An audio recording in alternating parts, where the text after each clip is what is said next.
Hey, thanks for having me to your home, and Welcome. thank you for offering to do this. Sure. I had fun at your event in Longboat Key. That was awesome, so appreciate Thanks. that. Thanks for the support. Yeah, a lot of just good conversations there, a lot of good people, and it's always a bonus when people play tennis, right? So Totally. go out and It's a great sport. yeah. Sport for life. I think I must have played what 3 hours, 3.5 hours in the You sun. did. Yeah, I think I played it that day. I played probably about 30 minutes, but you were the longest, most endured player on the court that weekend, for that day at yep. And I was burned too, pretty bad. But anyway, that's what happens when my wife's not around. Yeah. I don't quite take care of myself like I Keeps should. you in check. Yeah, exactly. But yeah, so I enjoyed having lunch with you the other day, and we were Sure. kind of talking back and forth, and the stuff we were talking about, I knew would be fascinating for a lot of people that we work with and people that watch the videos and whatnot. Sure. And so I wanted to sit down with you and ask some questions, and I know you have some really good stories, and I think some wisdom to pass along, Sure. or maybe you could call it a Battle scars. yeah, or moments of clarity, right? It's Moments of more like clarity. you have moments of clarity where it's like, how did I not see this before? But then you Sure. see it moving forward, right? Yeah. And then we've all chased all the things in life that the world tells us to chase. And then, Money, mostly. yeah, yeah, exactly. There's three of them. I think it's money, power, and fame, right? Those are the big ones. Yeah. Especially, I'm trying to remember that now with my young boys, is they don't think like I think, right? And they're still in that kind of, they think the results or the outputs of the right direction, they're thinking that's the actual direction, right? Yeah. Instead of the fruit that comes from doing the right things Yeah. or following your calling, right? Yeah, immediate gratification. Yeah. And I remember you had said, you talk a lot about, every time I've met with you, you've talked about how you're just so relieved and so much happier now because you did the grind, you did that whole thing, so you had that experience, which was good, and then you came out the other side, or maybe you just said it kind of had it and just said, you know what, I'm going to enjoy the rest of my life. I'm going to use my strengths. I'm going to give back. I'm going to, give value to people, give fruit to people, give away. Yeah. And so didn't necessarily see that it was, the end all be all. And so you kind of changed mindsets. I'm not trying to put words in your mouth, Sure. but can you talk a little bit about that and your experience? I think your story is really good. And I think because you went in that first path, the second path, and maybe after the moment of clarity, was so much more impactful. And I can tell you appreciate what you're doing now. And part of appreciation, I think, is this is where I was, this is where I am now, and I really appreciate it. And maybe just tell that story, if that's right. Yeah, so it's not two paths.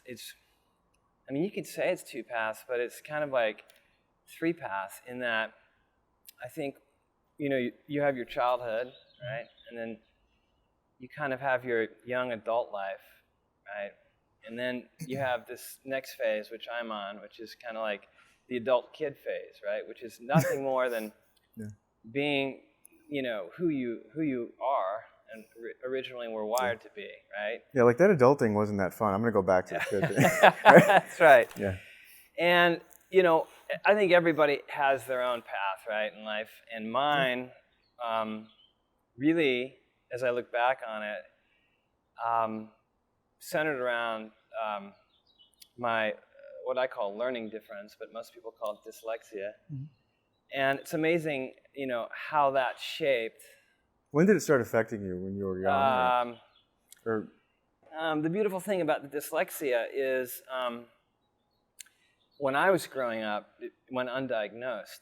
So, and I started picking it up, not when I was in kindergarten, because I had a ton of enthusiasm for going to school. Like, I was actually, I would go out and grab my kindergarten books, like before kindergarten even started, and start working on, like, the school exams. Like, I was that excited to go to school. Yeah. But quickly realized by the time I was in third or fourth grade that I was kind of in the back of the class in terms of performance. I remember I was in a music theory class, and I got my guitar here, but I remember, the teacher came up and we had this music theory class, right, where you had to learn the notes, which I still don't know. Like I can't even read music today, but dyslexia is a language processing,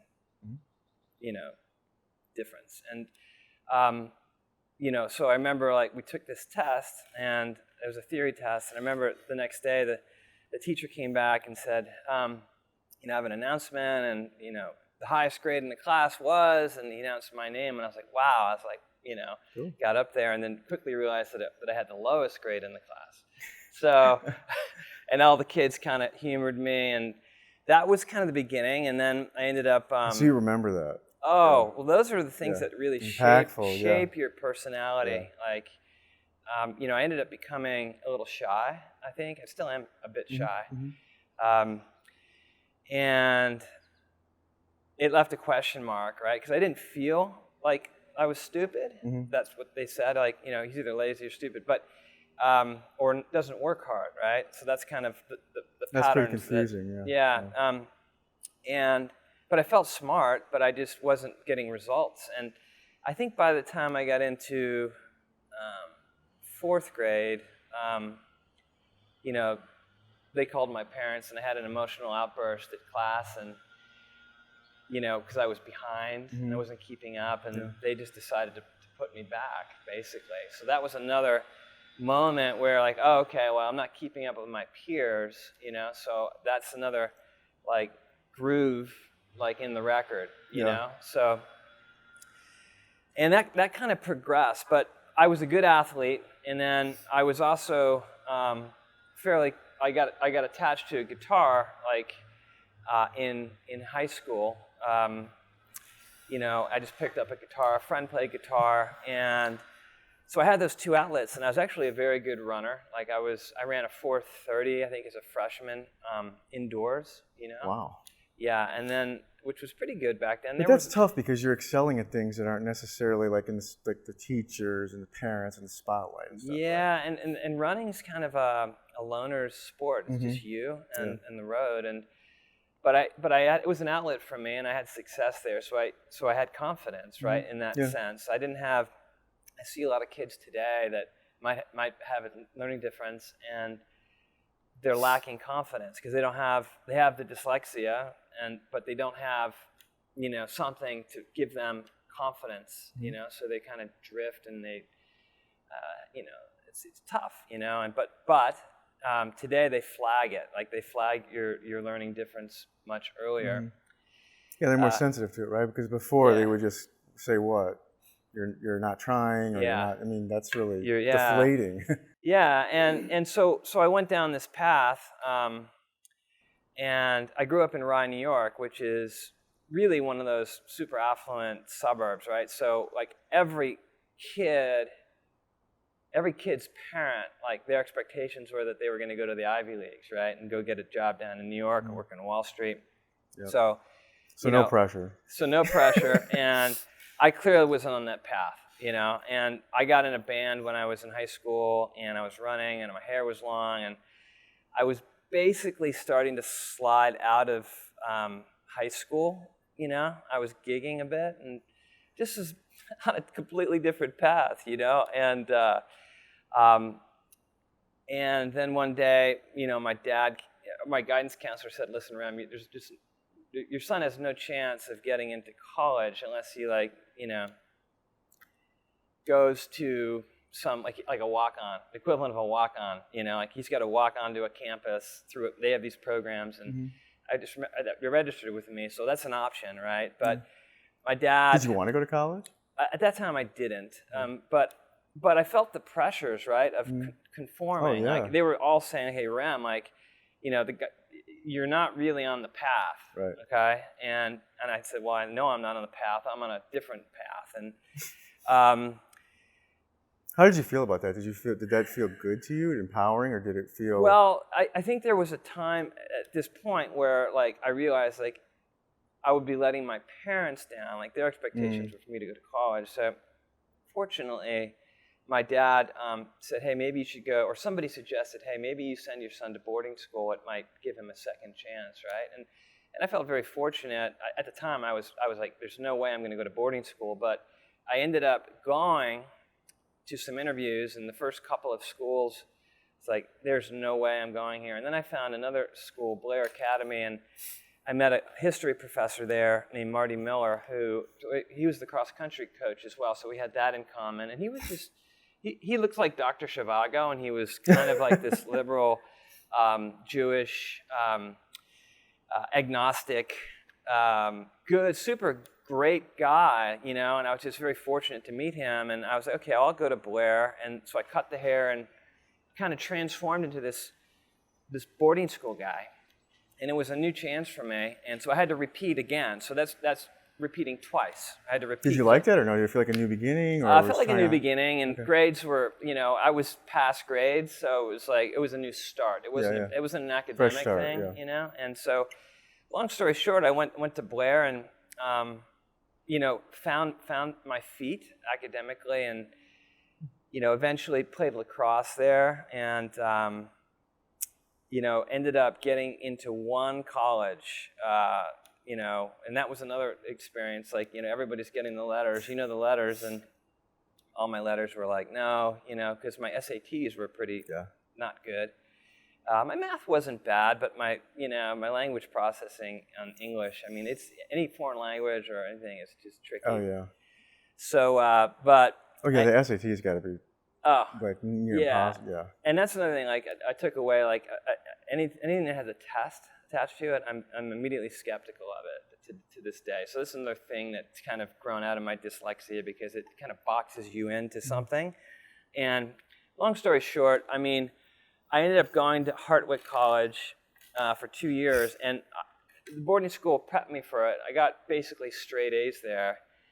And how did you turn it around academically like that? I mean, did you just find a side door? Did you kind of figure out a way around it, or? Well, so the side door, it comes in the next academics chapter. Okay. But getting in, I was on probation, and Hartwick was a fairly average school academically, private school up in Oneonta, New York, and when I got up there, I felt like, hey, I didn't get into any colleges. I'm going to prove them wrong. It was like a chip that I had, and I'm going to figure out how to get into a better school. So my mission from day one was, how do I get out of Hartwick, right? And, so you were kind of driven by the naysayers and telling you couldn't. Pretty much. If someone says you can't do it, you don't like it. Yeah, exactly. And, I had something to prove, because I was, a lot of people that I grew up with pretty much wrote me off, for whatever reason. I had a elementary school teacher that said I'd either go to jail, or what did he say? He goes, Rem, you're either going to end up being like president, or you're going to be in jail. And I'm betting you're going to be in jail, something like that. And he bet me like $20, or I bet him $20. That's really encouraging. Yeah. Oh, wow. I mean, this is an elementary school. And I remember coming back, after I got my college degree, and I went and collected that money from this guy, So I ended up surprisingly, UPenn, an Ivy League school, and I was kind of like, I want to go to an Ivy League school, because that would be like a hat trick, Penn had a program. I just kind of wandered out there and interviewed, and it was like their general studies program. It was like a back door into the Ivies. And I ended up kind of humbly interviewing with this woman. It was literally her last day, right? And I was like, hey, I'm spent 2 years here, and I'm in Philadelphia, and I'm looking to, go to Penn. And we had a great interview, and she must have felt something inside me, or she felt sorry for me, but I got the call about 2 weeks later, and so I gained a foot into the school, got admitted into the program, and I realized that I could, through this program, gain access to all the same classes that everybody else would get who would normally be at that stage in college. So, so I started just signing up for 4 or 5 classes, and and just started. So you learn pretty quick. There's more than one way to skin a cat. And that's the thing about dyslexia, is that you develop these coping skills. What I lacked in language processing, I kind of picked up in creativity, right? So and thinking, right side of your brain to get around it. Yeah. Thinking, how do I get out of this? And so then the next challenge at Penn was how do I navigate this curriculum? So I have to pass 4 levels of a foreign language.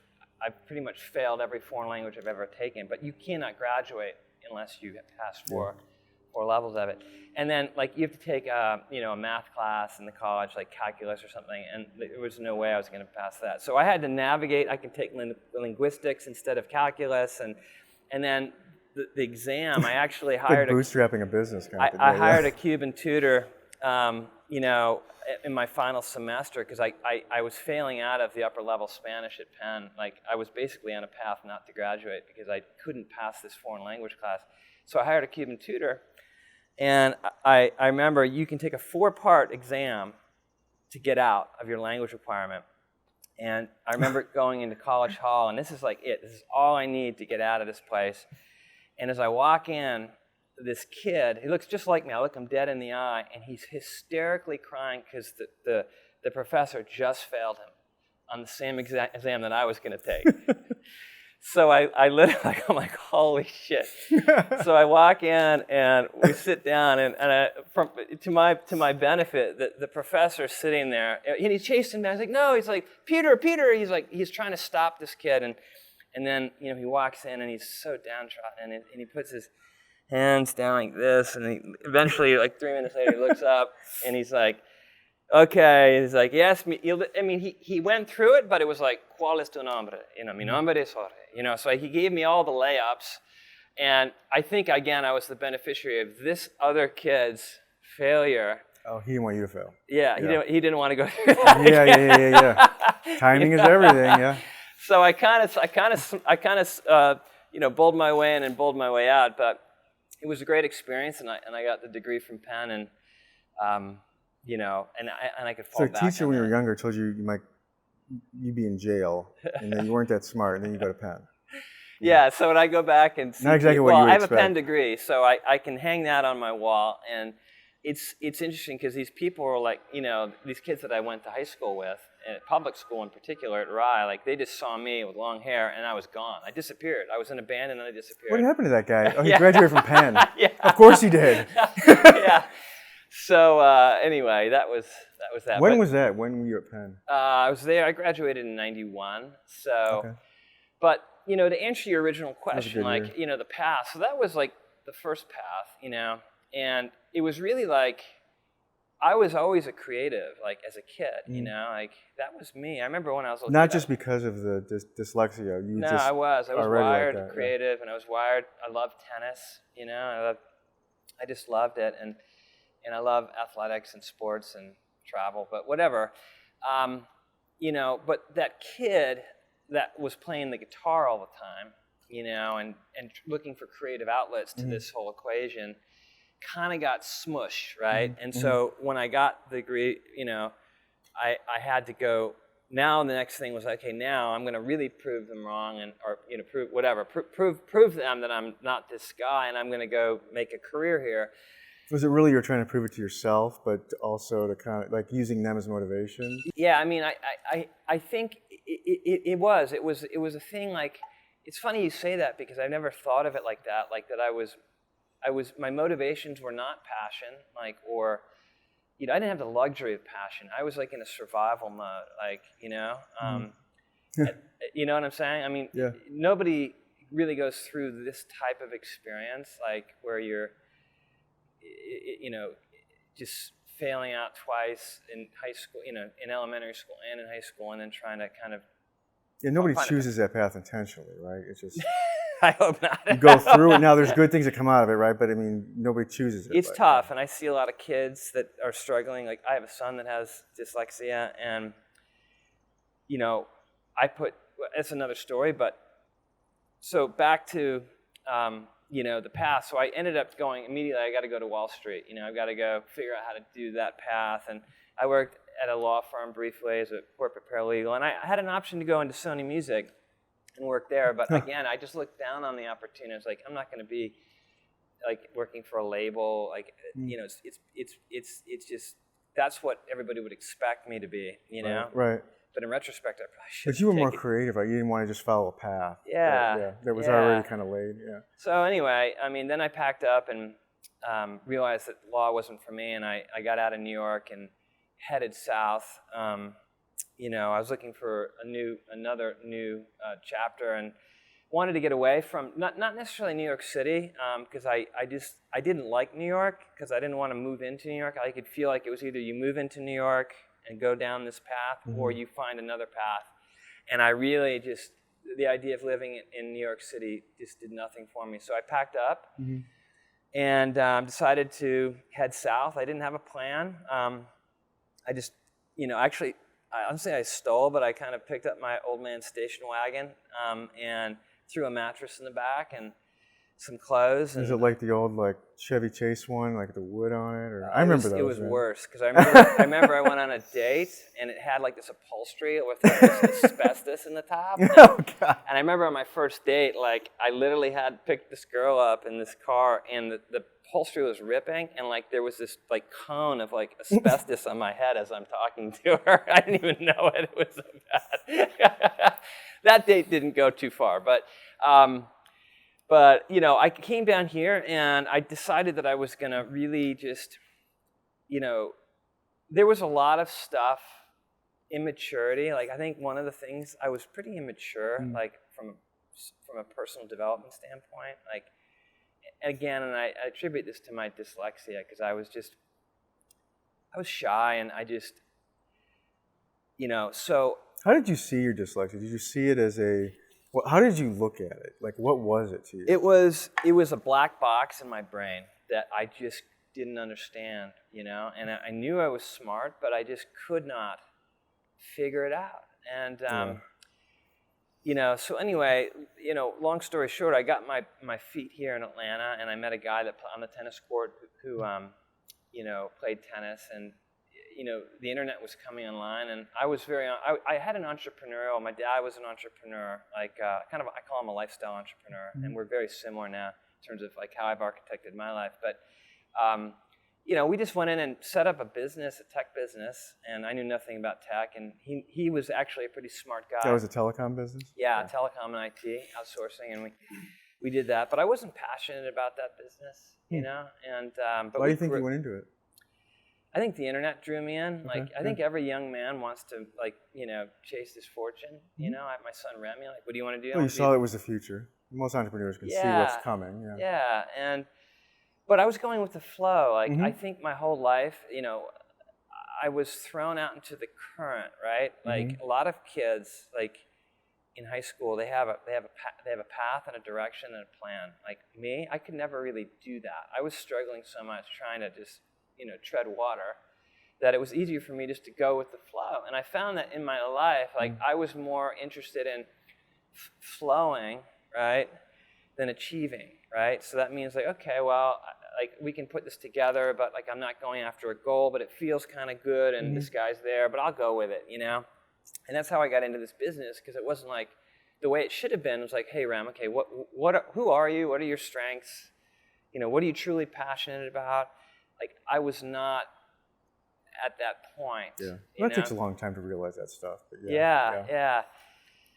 So anyway, we ended up building this company, and it went pretty well. In terms of retail sales, we pretty much, we were selling, I think at our peak in terms of retail telecom sales that we had brought under contract was probably $100 million in revenue. So, and we had a software company that did the telecom expense management and some other things. But we ended up acquiring a company, a small company, and another partner out of Reston, Virginia. And it was an architecture of the new partner and my other partner. And they kind of pulled this thing together. So all of a sudden we were a new company of three of us. And that quickly disintegrated into these two guys didn't get along, and I was kind of the middleman. And so we decided we would buy him out. And what happened was we put a term sheet together with a very smart, lawyer. And the lawyer, in retrospect, didn't really structure the contract properly, because he had left some exposures for us personally. And then the economy collapsed in 2006 and 2007. Yes, it did. And your loan officer went to went out of the lending department and went into the workout department, and he went from trying to sell you a loan to trying loss to mitigation and yeah. And we had some real estate at the time, and then the deal that we put together kind of fell apart, like the financing all fell apart, and on top of it, that third partner was kind of colluding behind the scenes with some of our customer base and some of our employees, and so it got muddy, and then it turned into litigation. And that litigation went on for 4 or 5 years, and that was like really one of the most painful periods of my life because like I dreaded the work. I was burnt out in my partnership, so like we didn't even enjoy each other's company. Like our values had shifted, like that's the biggest problem with partnership. So you were kind of trapped, right? I mean, I was trapped. Nothing you could really do. Yeah, there's nothing I could do. And then you throw a lawsuit on top of it and the uncertainty of the outcome. And it all culminated in about, let me step back. So one of the things during this process that my partner, he's very entrepreneurial and he's ADD, so he came in one day in the middle of all this chaos and says, hey, I'm going to go buy this tennis club, And I was like, you're going to do what? Yeah. And I was like, that is the stupidest idea I've ever heard, and it's not timely at all, And it was the Racket Club of the South over here. And this is this big old club, and it was like 28 courts, 8 indoor courts. And I was like, no, I'm not going to do this. And then eventually I agreed to do it, and reluctantly, and I got 25% of it. And it became like this thing, like we both shared a passion for tennis, right? And that's where our relationship started. And through this tough time, we played tennis, and we still play tennis today. I have a nice red clay court in the backyard here, and every day, me and this business partner still battle, even though we're not in business together. You still want me to give you that lesson? Yeah, I need that lesson.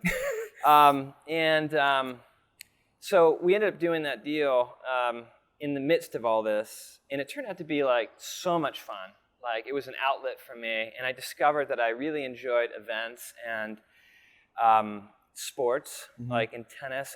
And then we had Melanie Udan come through our program, and she was this young 17-year-old that, was about to leave our academy, and then a month later she's on Ash. Yeah. She's beating, I remember Sharapova, Dementieva, went all the way up to the quarters, and we're in the box, and CBS and ESPN are rolling to the club, and we're like the center of this 2009 U.S. Open, and the whole world came down on this court, and I was like, this is unbelievable. And even and to think maybe you didn't even get into this, or was thinking about not doing it. And the thing is, Mel is to her,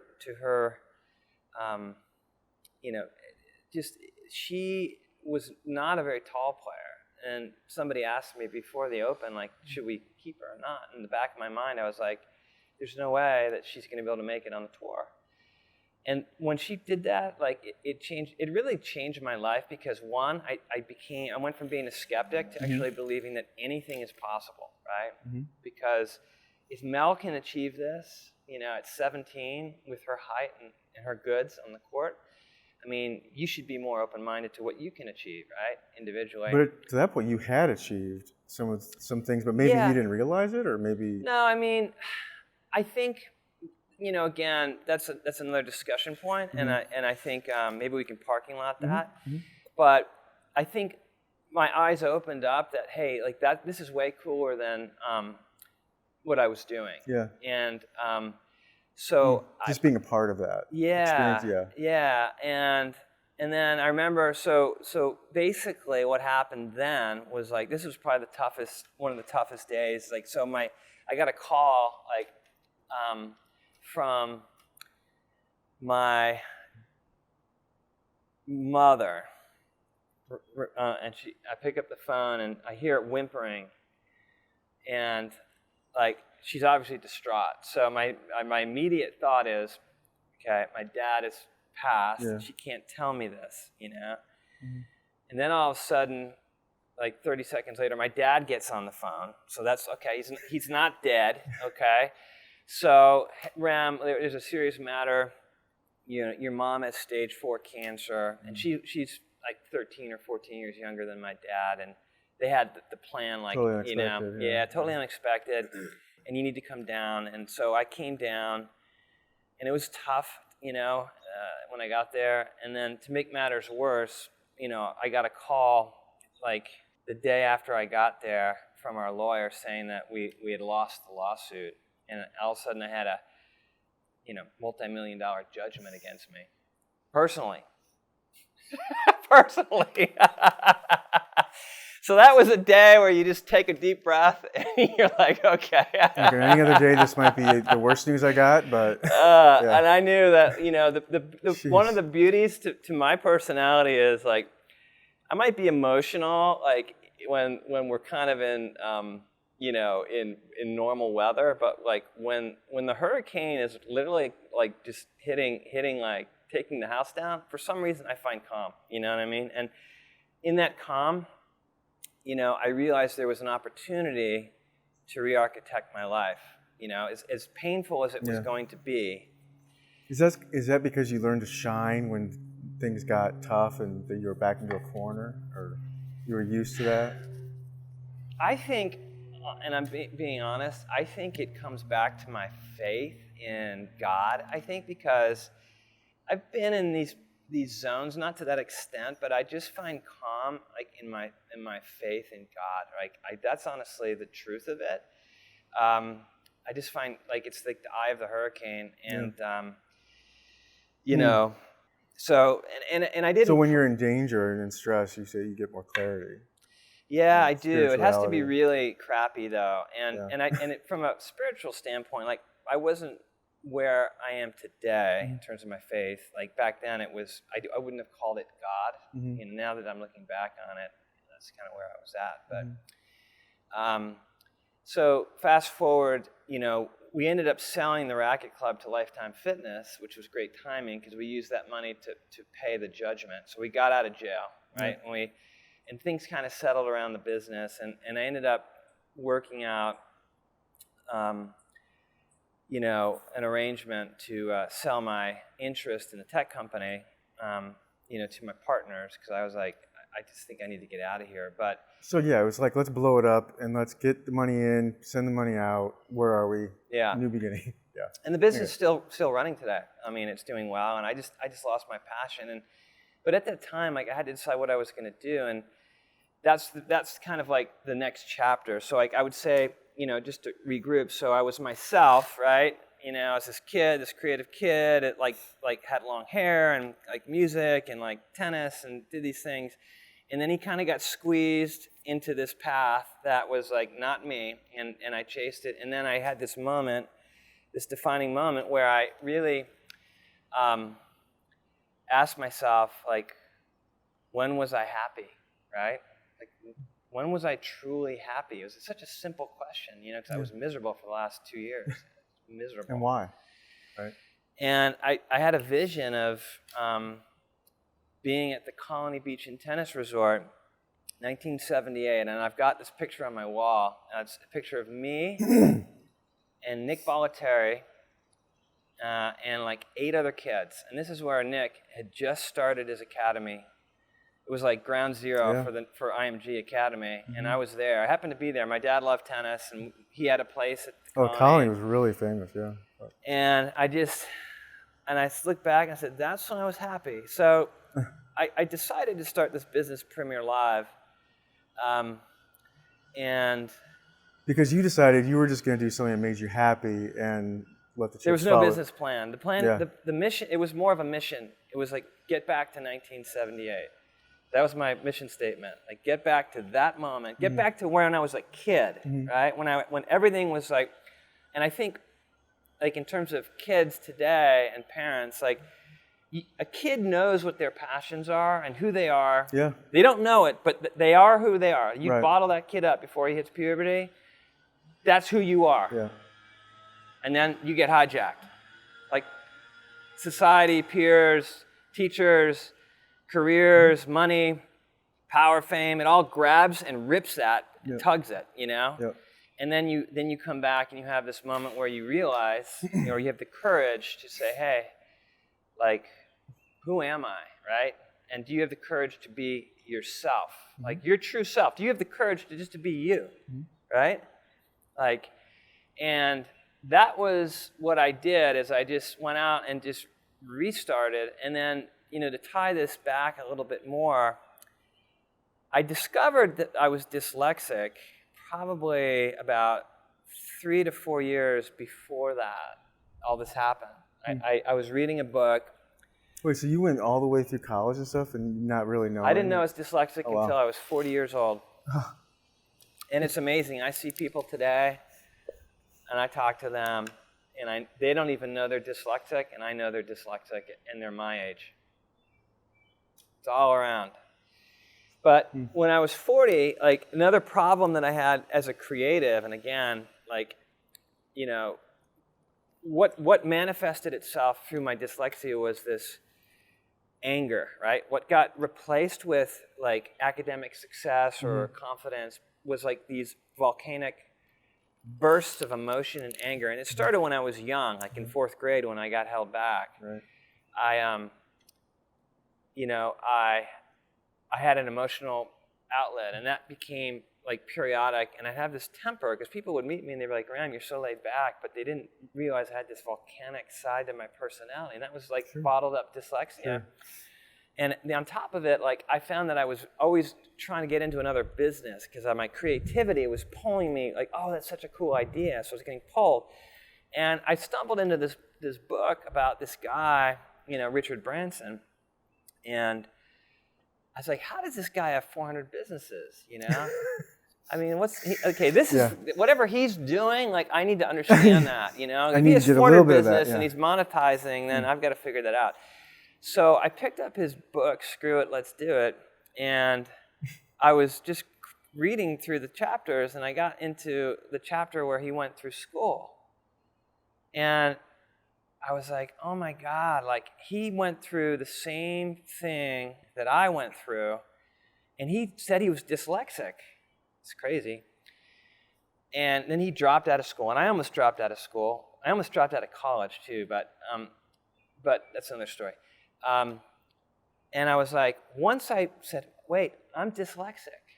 And once that penny dropped in my head, all the anger flew out because I realized I connected all these dots in my life and it explained my dyslexia. And so it happened quickly, the clarity? It happened instantly. Wow. It was like, as soon as I read it, it was like, boom. And within 5 minutes, I was like, I'm dyslexic, and then I started slowly unpacking this thing once I had this awareness, and then the irony is, like, so that's 4 years before 2012, and then I knew Richard played tennis, and I happened to be down in the British Virgin Islands. My parents took me down there as a family vacation on a moorings yacht, and we pulled up and went past Necker, and I was like, oh, that's cool. Like, Richard's got this thing going on over there, and I wonder what it's like. It's very exclusive. It's probably impossible to get on the island, blah, blah, blah. Anyway, I'm traveling in the British Virgin Islands, and have a tennis match with the pro at Little Dix Bay, and he says, oh, my back is injured, but I have this guy that you can hit with, and it turned out to be Richard's tennis pro. And we struck up a conversation, and I was just started this new company, Premier Live, and I was like literally a month out of my business. And he said, yeah, we've been kind of playing around this idea and to get an event. And I'm like, well, I do events, and I had a business that had no revenues, and I had a foundation that we carried over from Lifetime Fitness and through RCS. We had to set up a foundation with USTA Player Development in order to get some funding to support underserved kids. And anyway, I took that over because I had a desire to do good. Somehow I knew this foundation was going to do something, right? But it had no programming and no revenues. And so anyway, I took that, and then, actually, to make it even more interesting, I mean, I had some assets left after. So it turned to the lawsuit with that partner. We lost it, but then we ended up prevailing on another lawsuit, and it kind of brought the score back, right?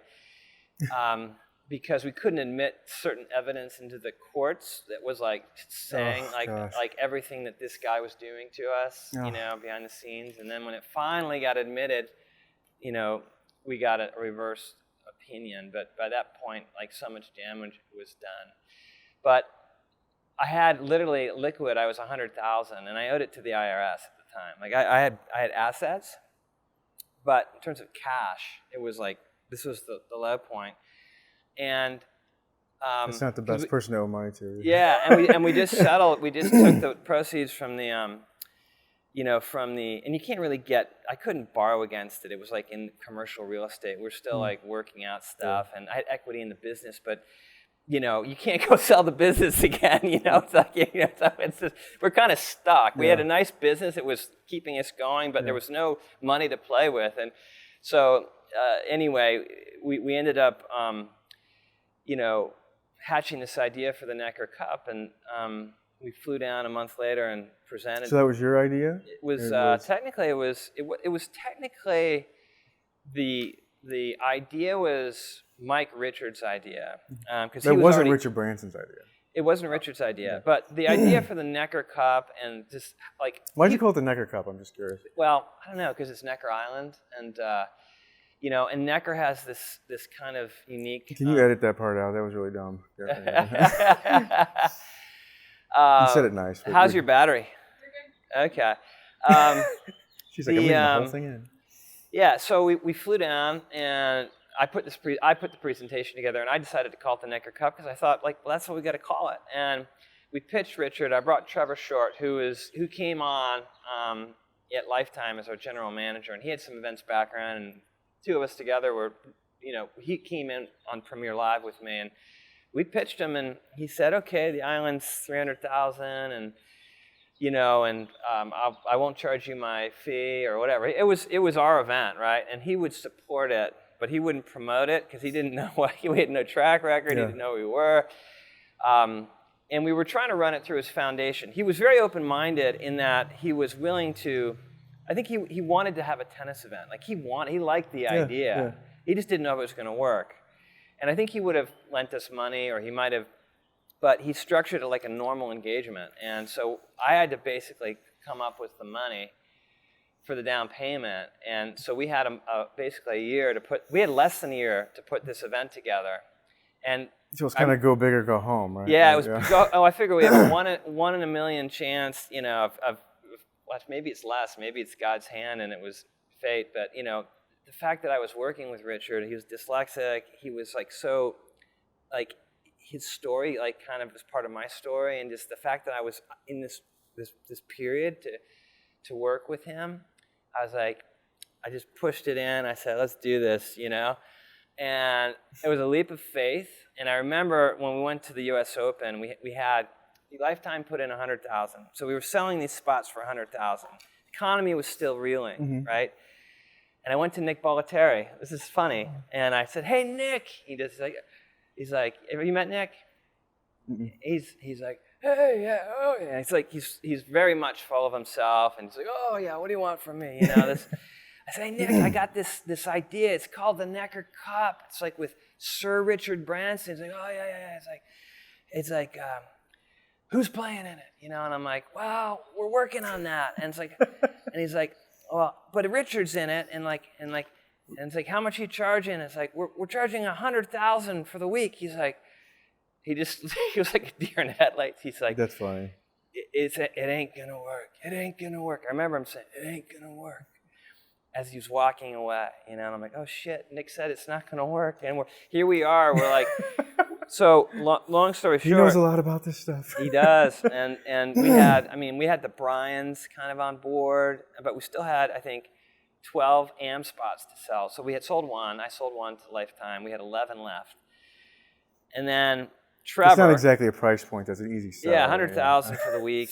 It's an odd market. And it's funny, we've sold out the event every year since we got it off the ground, but we almost didn't get it off. So what happened was, the reason we succeeded was because Trevor reached out to Novak Djokovic and during the Open, and Novak was interested. and may be coming. It wasn't a no. It wasn't a no, Yeah. and we met with Yelena, his girlfriend and wife now, I guess, and the bottom line, he was going into the finals, and he had a charity event like 2 days after the U.S. Open. And the idea was, if Novak's interested, if Yelena's interested, okay, if she's interested, okay, then Novak would be interested. Yeah. And so she was kind of behind this whole event. And bottom line, we agreed to put up an event, a spot into the Necker Cup, and they socialized it out to their network. And this is a pretty, heady network. I mean, you can imagine it's the New York elite, like, coming out there. So your relationship marketing plan is starting to work. Yeah, it's starting to work. And and there was interest in the event. Word's getting around. Yeah. Word's getting around. So they're like, okay, we're going to do this. So they invited us out to this gala, the Novak's gala. It was beautiful. And, we end up putting up an auction item for someone to play with Novak at the Necker Cup, and Richard. One thing Richard did do, Richard's got this silent hand, so he brought in his daughter Holly. They flew in for this event, and she brought Princess Beatrice. Like, that's another good bit of ammo to bring in. Wow. You're bringing royalty into this event, in essence. British royalty, and so you just keep winning blackjack hands. You're not supposed to win 8, 9 in a row. It gets better.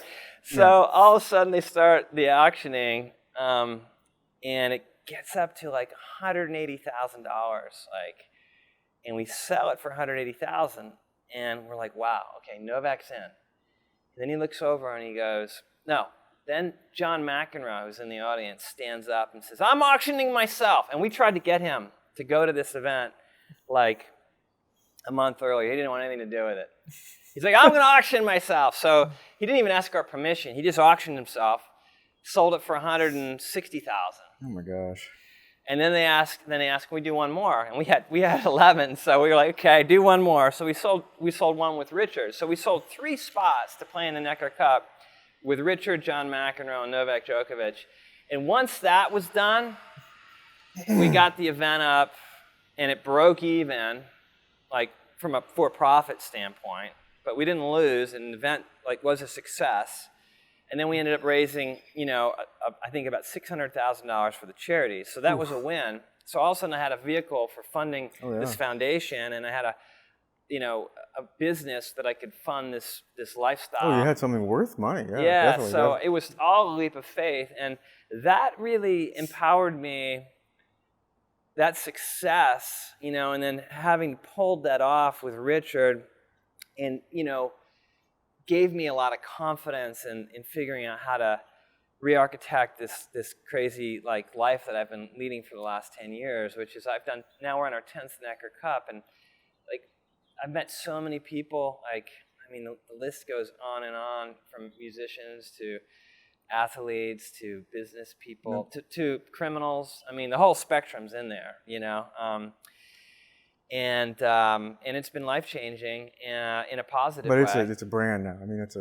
It's a brand. The Necker Cup's a brand. And now it was our event, for the first year or two, and now it's Richard's event. Richard, once he saw the success, he's like, oh, this is my event now. So he stepped in. And he has that right. That's his right. Why did you get involved up front? He's like, because I can afford to wait. Right. Anyway, I gave you a very long-winded answer to a question. But that enabled me, and the courage to kind of go out and just say, I'm going to go out and, just no business plan other than get back to what I loved. And this just was right in the wheelhouse. Yeah, it's keeping it simple, man. It's getting back to basics. It's being raw. I'd be like, you can have the best business plan in the year, but without passion and without drive, it ain't going to work. Yeah. It just isn't. Yeah. Right? You realize how important it really is. It's I've had that sometimes where I can see that passion's great because you're excited and you're into it and it's fun. Yeah. But passion really, I think, in my experience, comes into play when times are hard. Because if you don't have passion, you won't fight. You won't keep fighting to get through it all. And you have to do that in business. You have to do that. Yeah, totally. There's no such thing as a smooth ride. It just doesn't exist. Yeah. It doesn't. But if you're I mean, passionate, that sounded pretty smooth to me. Where like these people just start kind of coming out the door. But there was a lot that went before that. well, I felt like I got myself aligned towards what I love, and once it's kind of like, once you're true to yourself, I think, the world starts conspiring with you, right? And so much has Yeah. happened in the last You 10 started years. getting more lucky, right? Yeah, I mean, Yeah. and maybe that's an outside perspective, but Mhm. like, I was through that. Another side benefit of this is like the foundation and the kids that are involved in this foundation and the people I've met have transformed me maybe more so than the Necker Cup. I mean, these kids out in Vegas and Atlanta, South Atlanta here, especially the kids in Vegas. I mean, these are kids that have come back from suicide and addictions and broken homes, and they've changed through meditation and mindfulness their lives, and now some of them are going on to like Stanford. And these kids, like when you get with them, like, they'll call you out like on flaws in your personality, and like, hey Rem, like, I just wanted to call you out on something, like, did you, like, Wow. you need time to level up. If you're trying to be a leader, you got to, I mean, these are like kids that are in their early 20s and that have, but in See, to many, me, that means they really care about you and they want they to love see. me, Yeah, man. yeah. They love me, and they, that's the other thing. Like, I've realized that it's not about, like, so many of my clients are all about acquiring wealth. Like the foundation's all about just giving, giving yourself to serving other people, and that's like a switch, right? Like you can do both, but you're leaning one way or the other. You either like, what's in it for me, or like, what can I do for this person? And that's a shift that's occurred in me, and like, I've gone through another transition in the last 2 years, I think, where I've gone from kind of being I'd say mindless, not self-centered, but self-oriented individual to a person that's actually saying, hey, like, passion's great, living a great life is great, but like, do you want to live your best life? And if you want to live your best life, you really have to be in a position to serve others, right, and to give to others. And that's a very simple equation that eluded me. You got to be over 50 to even be positioned to solve that riddle. Yeah. Yeah. Well, because wisdom, I mean, you can't rush wisdom. Bring what comes with it. It's just part of it, right? Yeah. But you have to be in a position to be able to do it at that point in time, right? Mm-hmm. So yeah, that's not easy either. Yeah. But I think you have. I've always told my boys as they're growing up, like, spend more time finding out who you are and what your gifts are and your weaknesses than you think you should. Yeah, totally. Because the faster you figure that out, the more fulfilling you're going to have in life and the more effective of a person you're going to be. Yeah. Right? Like, God calls us to use our gifts to produce fruit in the world, right? Yeah, and so the faster you figure it's a journey. It's a journey, and you got to figure you can't figure that out without trying things, without going on adventures, without failing a lot. Fail forward. Yeah. Seeing what's going on with you. I mean, one of my sons has a form of dyslexia. Okay. And he was really down about it. Yeah. Well. And I couldn't relate necessarily because I didn't have it, and I was more mature. So it's hard to. I was thinking when I was that age, I probably would have been down about it. But I said, here's the deal. You made it way past where most people, it shows up. Yeah. Like, you figured out ways to make it work way past where you should have. Yeah. That's a skill. You got to pay attention to that. Yeah. Okay? That's a gift. Yeah. Right? And here's what we got to do. Just understand it. Accept it. Know and don't let it get in the way of your goals. That's it, man. Yeah. It's denial. It's like being an excuse, because I have my things too. Just face it head on. Understand it. Understand how it could hurt you. Yeah. And don't put yourself in a position, admit it, to let it, get in your way. It's tough because I see these kids that are dyslexic and what they have to go through, and then I see the parents that are not dyslexic, and I see they have an equally challenging struggle because they have no grounds or no basis or perspective, on raising a dyslexic child, and most of them like try and force them into the box, like I did. I got forced. Maybe my parents love me, but they're like, Rem, like you got to get on the path. You got to do this. You got to why aren't you, and so, whereas what I would say to somebody, because a dyslexic kid, they have schools now, I think, that I would say, help a lot of kids, cope and develop tactics to survive dyslexia. But at the core, like dyslexic, and there's some incredible, brilliant dyslexics out there. But what I would say is that those individuals, like they had parents or they had the will to identify that one thing in their life that they love and they're passionate about, and they just relentlessly went after it. And the parents realize that that's going to be a much better path, even if it's something that they don't support, like playing guitar or art or something that's foreign. Right. That kid's going to be happier and more successful in life if they can go out and go off that road, and primarily pursue that path. Yeah, and you don't always necessarily know what's holding you back or what's wrong, but it's going to be fun to find out what it is, right? And we will find out, because we're not going to give up. Yeah, well, he already knows. Like I was saying before, like I think when you're a kid, you may not, it may not manifest itself in like, oh, I'm a great chess player, but there may be certain like traits. Which doesn't pay very well, but there may be certain traits. There may be certain traits in him. Like, for example, my son Spencer has this geography brilliance. Like he was not a very good student, but every year he'd win the geography bee in his school. It's like, okay, what's going on here? There's something there. I don't know how to monetize it, but there's some gift there that has to be uncovered. I don't know what it is. He doesn't know what it is, but he just does geography well. Yeah. Yeah. And also, I mean, I think if you're good at a variety of things and a variety of interests, it can actually hurt you because it takes longer to figure out what you should be doing. Yeah. You're like, oh, I got straight A's in college. Well, how did you know what you were good at? Yeah. Like, I get that, but you just achieve everything. Is that like which classes you actually like, or do you just like you have to get A's no matter what? You just pull all-nighters, like. No, we talked about but you have when you have dyslexia. So when you have that, I think I think CEOs, right? I think like in a survey of CEOs, like something like 20% of them have dyslexia or ADD, like high power, And so I was talking to my son about that, and he said, "So what does that mean? Dyslexia makes you a CEO?" I'm like, maybe in checkers intelligent, no. But why would people that overcame dyslexia be more successful than other people? That's what it means. Find out why that is. And know that you can overcome it because people have shown that you can. Yeah. Right? And what they've shown is it can actually become an advantage if you look at it the right way. So just, to that, like, so I told you about, I'll pick up my prop now. So this guitar here. This is like an Adam Sandler dyslexia song? Okay. No. Well, first I'm going to share the guitar. So this is a guitar that had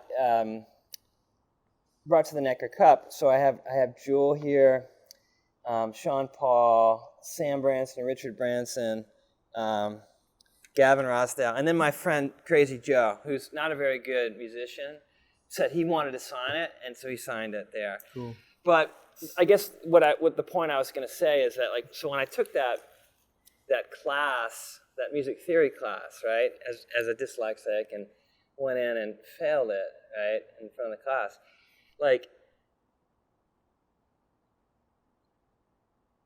and I wasn't into music at the time, right? But did you just want to try something that was outside of the academic? I think I wanted to be a rock star.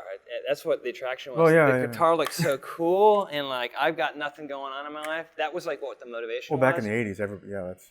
But the thing is that like to this day, like if you ask me like, hey Rem, like, can you play? Like I don't know anybody else's music. I don't. Yeah. All I do is write my own music. Right here.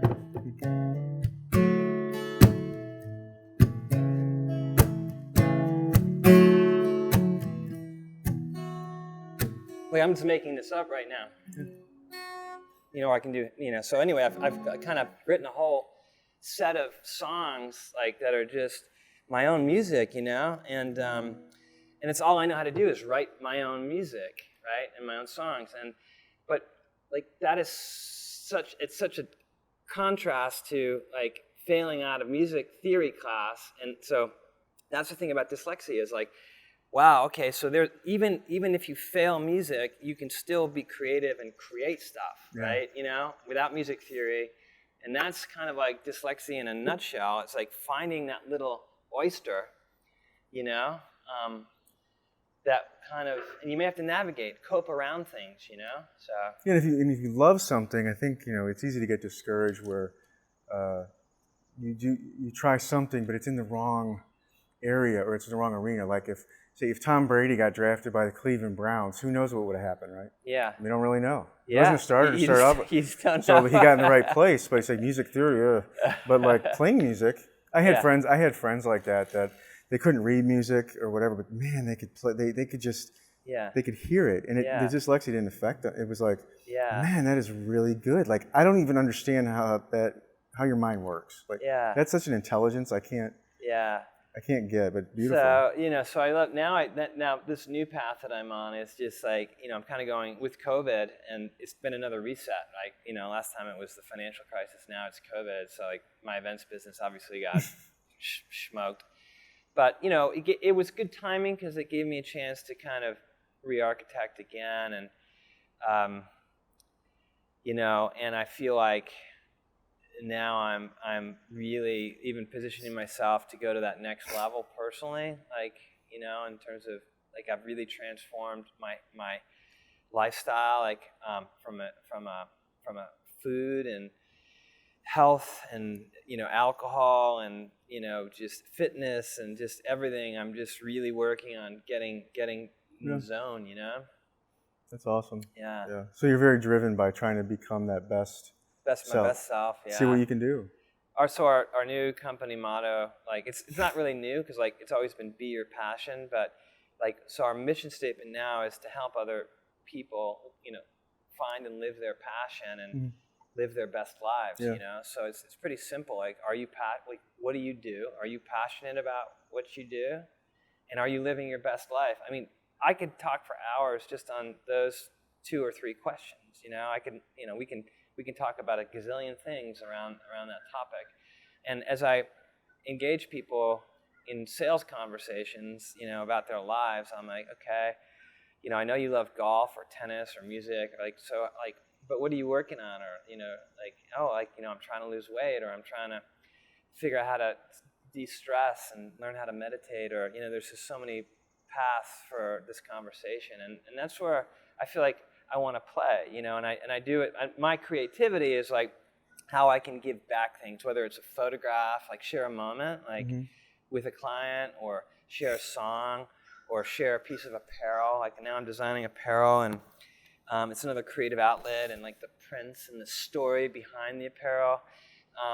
It's really this whole creative process, and then the sharing, giving of that creativity to other people's. And it's kind of I wouldn't say selfish because you have to monetize it, but there is a giving and an authenticity to that give, Yeah, well, giving people, I mean, personally, I love giving people opportunities. That's very fulfilling for me. And you can't do that unless you just say, screw it, let's do it, right? You have to start that's Branson's quote, screw it, let's do it, Well, I mean, at the end of the day, you might have a CFO or accountant that goes, you can't do that. And you go, well, it worked 400 times, it's hard to well, he's trying to put, consumers into space right now. And it's interesting, like, the investment horizon on that, like I hear the guys on the Fool podcast, and they were talking about it yesterday, like, because they got their test flight up, and so the stock surged like 50% or something. But the amazing thing is when I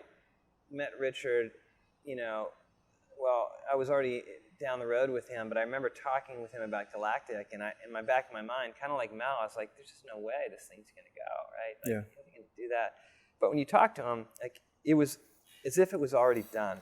His mannerism was like, it's already done, in his mind. And it wasn't an arrogance. It was just like a self-belief that like nothing's going to deter me from making this happen. So, they get fixated on it. You get fixated on it, and you're not going to stop till it's done, right? Yeah. And he's had some setbacks. I remember, and to his credit, like I remember, like Halloween, and I remember what year it was, maybe 2016. I remember this is 2 weeks before our event. His spaceship crashed, and I think one of the pilots died, and it really was a major setback for Galactic. And I just remember like, oh God, he's got to come into our event in 2 weeks. Like, how's he gonna do it? I mean, he wasn't himself, but he showed up. And that's the thing I've learned about Richard. He's very good about doing what he says he's going to do. It doesn't make a difference if it's the billionaire or just the guy down the road who's treats everybody the same. And that's one of the things I've taken away from like observing him for the last 10 years. It's just his humility, and it's something that's I've been working on. Just being more humble. And anyway. Yeah, I think humility is what comes before real satisfaction, success, right? Not after. Yeah. So that's kind of people like, well, hey, I'll get humble after I make my fortune. Nah, it kind of goes before that, or I'll try to get humble. Yeah, I think a lot of this stuff comes before, like the courage to be yourself. In my case, like once I had that figured out, well, okay, now the stars started to align towards me. Before I was fighting it, like that the stars were not going to align because my orientation was wrong. I wasn't mature enough, or I wasn't confident enough. I didn't have the courage. But once I did, everything just happened like that. Yeah, it's funny you say that, because when you talked about adventure, or what was one of the topics that we had talked about discussing, and you obviously are doing it, but like you said, you were shy when you were younger. And you talk about a guy like Richard Branson, or when I was looking at, or I try to understand people that were having success, it was like, it's not some quantitative model. It's not what they teach you in school. It's not what a CFO would tell you. Yeah. It's because they would be doing it otherwise. There's something simple. There's something very simple about it, and it's something that they're doing that other people can't do or have a hard time doing. And like when I'm hearing you talk, I don't hear a fear of failure, even though you had all that stuff going on. I hear. Well, that's because I started I was a failure from the beginning, so I've learned how to live and it can only get better from here. Yeah, right? And the bar is very low in our household, by the way, for my kids. Like they just have to step over. But you can't fear failure and go anywhere in life, and I used to really have that until I got that moment of clarity of like, if you fear failure, you will never achieve what you want to achieve ever, and you'll never do what you want to do. You just won't. You have to have the courage to move forward, so managing that fear, you could see, was really, really hard. But these people that did it, that was the first domino. They, you know what I mean? They did it, and they had the courage to just move forward. Down. They just move forward. And then, but what they're doing is so rare that it's contagious. And people they want to be around someone that's authentic and courageous and doesn't want to live with regrets. They want to live a full life, be like, won some, lost some. Can't tell you any opportunity that I should have taken. I tried it all. That's one thing I have a fear of, is just, I don't want to regret not trying or not giving it a shot. Like, I can live with failure, but I don't want to say I should have given it a shot and I didn't. And I think that, with Premier Live, I mean, gosh, if you went all the way up to the end of your life and said, I really should have tried, I should have bought the Racket Club of the South, I should have done that. And when you come to those moments in life, you just got to take it, right? And if you have passion for it, you'll make it.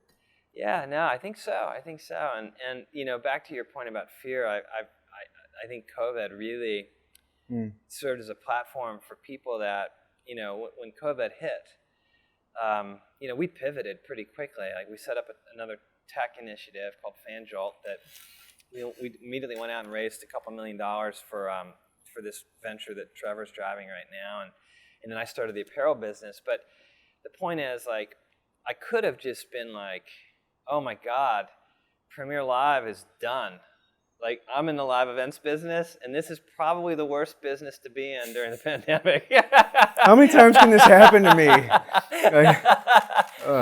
So I think that goes to show you too. You can never predict all the bad things that may happen, right? You just gotta. And it's funny because it's starting to come back, and but it gave, like, there's positives in pandemics too. I mean, like, it's a chance to shed your skin, and I talked to another guy, and we were musing over, like, how some people, like, just don't have the courage to pivot under stressful times, and I think there's a lot to why people do that, and I don't think it's something like, I think there's like, it's not.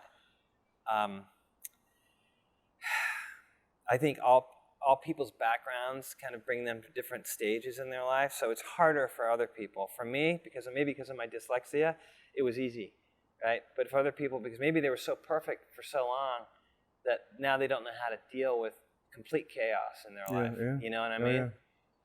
Yeah, that's true. So if you were to kind of boil it all down, and you had one sentence, it can be one or two words, but maybe one sentence, two sentences to pass along to young entrepreneurs like yourself, maybe you're struggling, maybe dyslexia, might be ADD, it might be nothing. It could just be, fear of this, fear of that, no support, no money. Yeah. Money's usually not an obstacle because, if you get money, you tend to spend it. Anyway, but listen, if I had just one thing to say, and I say it all the time, like I met a young man just a couple days ago, and I kind of pulled him aside, and I said, listen, I'm not one to preach, but I said, because he was trying to, he wanted to go out and start a new tennis academy, but he's an All-American, two-time All-American out of Georgia, and great personality and demeanor. Reminds me of Andy Murray. Just very articulate. Just he could do anything he wants, right? And he did. He went on the normal path for a while and didn't fit in. But it's like, hey, if I could say one thing to you as a 53-year-old talking to a 26-year-old, you gotta follow what you're truly passionate about in life, because it's not about the money. The money will come if you follow your passion. It will monetize. Yep.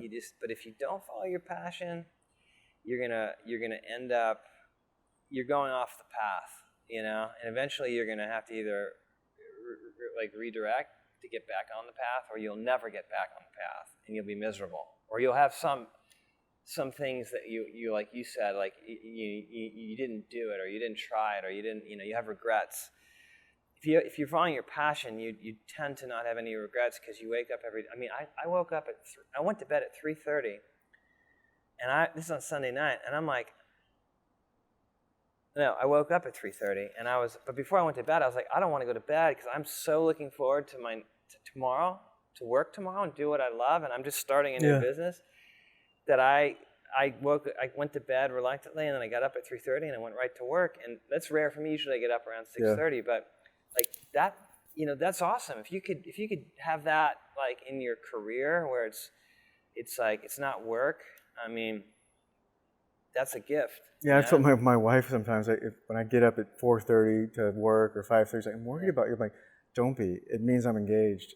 Like I'm loving life right now. That's what it means. I'm good. If I'm sleeping until 10 o'clock, that's when you maybe should worry. Is this your wood racket? Yeah. What's the story behind this? Gosh, that's, I went to the Colony in 1970. You went to the Colony? Yeah. Really? Well, my parents took me there. What year were you there? 76. So you were there 2 years before or me. 77. Was Nick Ball? Maybe 77. I was there in 77, 78. Was Nick there? I think so, yeah. Okay. Yeah, because we still have all the pictures, and they always say, oh, yeah, we used to go to the Colony. So I said, I know, you guys told me a bunch of times. Yeah. But they dragged me there, of course, back then, you could leave your kid off wherever for a couple hours, and nobody bothered. But the good old I just, so nostalgic to me. I love just thinking back and reflecting on where I came from, and just remember I lived next to a tennis facility. Like I could walk there when I was 5. Yeah. Because that was my first business, is a lemonade stand. Yeah. All these people were like, the soda machine. There's a soda machine, but the water doesn't work. Right. And it was the middle of the summer, right? And so I ran home and I said, Mom, I want to bring lemonade to people. She's like, okay, but what about this? And she goes, I realized you were going to do it whether I helped you or not. So I just figured I'd help you. But then we set it up, and I sold the lemonade, and I wasn't trying to start a business. I was trying to solve a problem and serve others. That was my passion. Like, Yeah. I can go there and make a difference. Yeah. I'm a little kid, Yeah. but I can make people happy that are unhappy. Yeah. That was it. It was that simple. Yeah. Right? And she's like, charge 10 cents a glass. Yeah. I did. I made $9.50, which Yeah. in 1982 money was a Good lot. money. Yeah. And so I didn't even know it was a lot of money, but I could buy a lot of candy with it. But that was awesome. And it wasn't like, it was, wow, these people really want to buy stuff. They're coming up to me. I was talking to people. Yeah. I met 95 people. I was hooked. I was like, this is awesome. I love this. Yeah. And I want to do this again. That's awesome. Yeah, but I was passionate about it. It's like, when you feel those things, go for it, man. Yeah. Like, go for it. Those little voices. Yeah, I'll tell you a quick Nick story. So when I went to the Colony, and I didn't know like Nick had his academy there. I played tennis, but I didn't know that like it was the academy like that it was going to become. So, but then I quickly realized like Nick's a big deal, like because he had some players. He had Jimmy Arias, Carling Bassett, Gottfried, Horvath. He had like a lot of Martin Blackman was probably there. I mean, he had some top players like already in the academy when I showed up, and I was like this kid from New York that was like a weekender, you know, in essence. So I remember I had the old wood Snowert racket. It was the Brian Gottfried Snowert racket, and Brian Gottfried was on the other side of on the court. I was out, so I got like pushed down to like court 3 or 4, and Nick was up on court 1 with all these great players. So eventually, I got up to the top court for the first time, and Nick's there, and he's got no shirt on. He's got his sunglasses on. He's like, hey, let me see what you got. So I get up there and hit a couple volleys. He goes, stop. He goes, let me see that racket. So he looks at it. He goes, who gave you this racket? The grip's too big. And I was just like this. Before I can answer, he just takes it and he throws it across the court, like to the back fence, like pissed. I was like, holy shit. And it was the racket I got from his pro shop. You know, so I was that was your racket, man. That was your racket, brother. But that was a memorable, fun experience, you know, having, I had this little Dutch boy haircut. I'll have to send you the picture so you can put it into into this interview, because it's funny. Hilarious, you know. And I had the same Dutch boy haircut for pretty much until I went to boarding school. Yeah.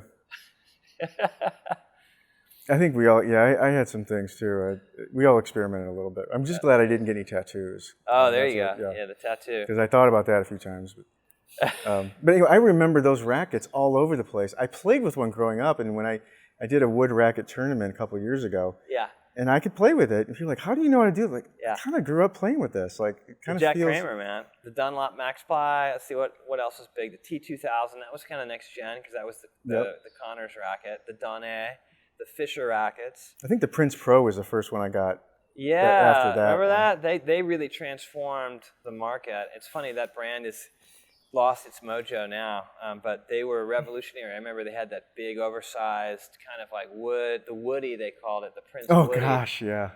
And I remember, wow, what's that? You know, and these kids were playing it, and I was like, man, that's cool. So cool. Yeah, I remember asking my dad, like, Dad, can I please get a Prince Pro, this and that? Like, I think I could maybe win Wimbledon if I had that. Based on that.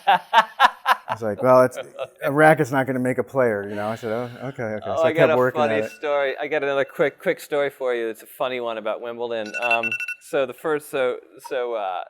Richard, another Richard Branson story. So he's a little aloof sometimes, and this is the I forget what year it was, but this is the year. You know, Marion Bartoli is. You know, she won Wimbledon. Do you remember Marion winning? Yeah, Wimbledon? yeah. You know, and she's kind of. She worked a long time to get that win too. I remember. Yeah, it was a great win, but anyway, so she comes on island like that November after her Wimbledon win, and you know, Richard meets her for the first time, and she was with Anna Ivanovic. You know, she was very attractive, right? And so. All of a sudden, he looks.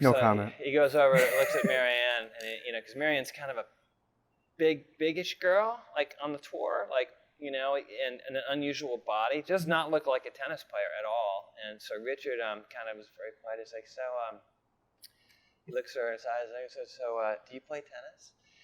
And she looks at him in the and she goes, yes, I do, and I just won Wimbledon. He's like, we got a crazy one over here. She's drunk. Yeah. And I was like, oh, Richard, man, you know, like she just won Wimbledon, and he's like, but that was one of those stories, you know. That's funny. Did he know who she was? And No realize it idea. after? He Oh my just gosh. thought she was like a guest because she didn't look like she That's funny. just won Wimbledon, but still, you know, Yeah. it was a funny moment.